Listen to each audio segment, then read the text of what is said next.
Okay, so this video is going to be me rating every single rom-com that I've ever seen in one sentence each. This is going to be part one of the video.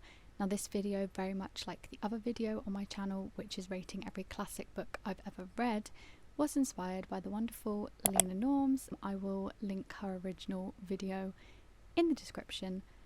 But yeah, I loved her version, so I thought I'd do one for myself. Now first of all, I have to just define what I'm saying is a rom-com, which I found really hard to define, and I'm not even sure if I even understand the definition now myself, but this is what I'm deciding to define it as. So it's a film that heavily features romance and comedy, and a comedy whose plot hinges on a romance between two characters. Now for me, it was really about defining the difference between a rom-com and a chick flick, which I think is really hard to do, but I think a chick flick is usually about teens, it's usually about younger people, whereas rom-coms tend to be about adults, and I think chick flicks have more of an appeal to women and are seen as more stereotypically girly, whereas rom-coms are kind of marketed to appeal to everyone. But that being said, there may be some exceptions in this list. I'm not too clear on the definition myself, but that's just what I'm working with right now. And in case you wanted to know, I have seen 107 rom-coms, and some of them I watched ages ago, so some of the sentences won't be that good, but let's just get into it. So first up we have About Time. Controversial opinion, I really don't like this film. I find it quite boring. A Rainy Day in New York. Diego Luna is the best thing about this film, and he was only in it for about 10 minutes. 10 Things I Hate About You, such a banger, and I love the scene where he sings I Love You Baby. This Means War. The amount of attractiveness in this film is a bit too much. The First Time, way better than I thought it would be. Mr. and Mrs. Smith, way worse than I thought it would be. 16 Candles. Jack Ryan is iconic, but that's about the only iconic thing about this film. The Ugly Truth. The main male lead in this film is so unlikable. I do not understand how this is a romance. 4 Weddings and a Funeral. Hilarious, extremely attractive Hugh Grant, but I hated the American female lead. She was just mean. She's the Man, one of the best Shakespeare adaptations to date. When Harry Met Sally.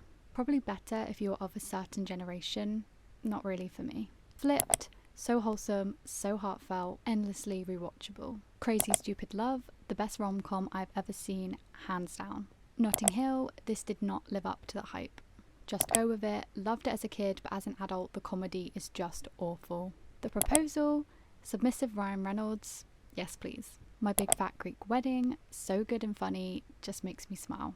My Big Fat Greek Wedding 2, not as good as the original, but worth a watch. Table 19, they tried to do something and they failed. Sex and the City, the movie, a very emotionally gut-wrenching film for me. So powerful, and the New Year's Eve scene is iconic. Sex and the City, the movie 2, not worth it at all. Can we all agree the events of this film are not canon? Something Borrowed, watching this as a child gave me a holier than thou complex. The Backup Plan, solid movie. 27 Dresses, I don't really remember this, but I love weddings. He's Just Not That Into You, definitely enjoyable, but maybe a bit too long. Valentine's Day, the best film about Valentine's Day, a must watch on the 14th of Feb. Definitely Maybe.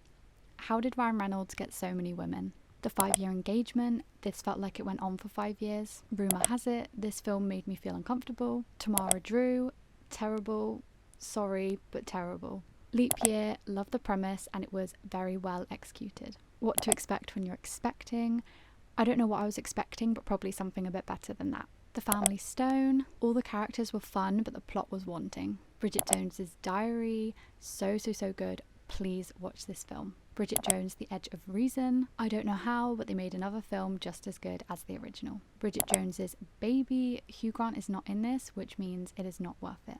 Love Actually, the best Christmas film I have ever seen. Last Christmas, extremely sad. Do I really want to cry at Christmas time? The Wedding Date, I love the colour palette, and that's about it. My Best Friend's Wedding, I don't remember much, but I remember enjoying it. Penelope, my sexual awakening was seeing James McAvoy in this. Can't Buy Me Love, surprisingly really good and entertaining. Pretty in Pink, the best 80s rom-com there is. Big, I Am Uncomfortable. The Other Woman, really fun. Set It Up, didn't live up to the hype for me. Friends with Benefits, extremely rude, probably shouldn't have watched this at 11 years old. Hitch, I have good memories associated to this film. New Year's Eve, not as good as Love Actually or Valentine's Day, but still worth a watch. That Awkward Moment, I only watched this because Zac Efron is in it.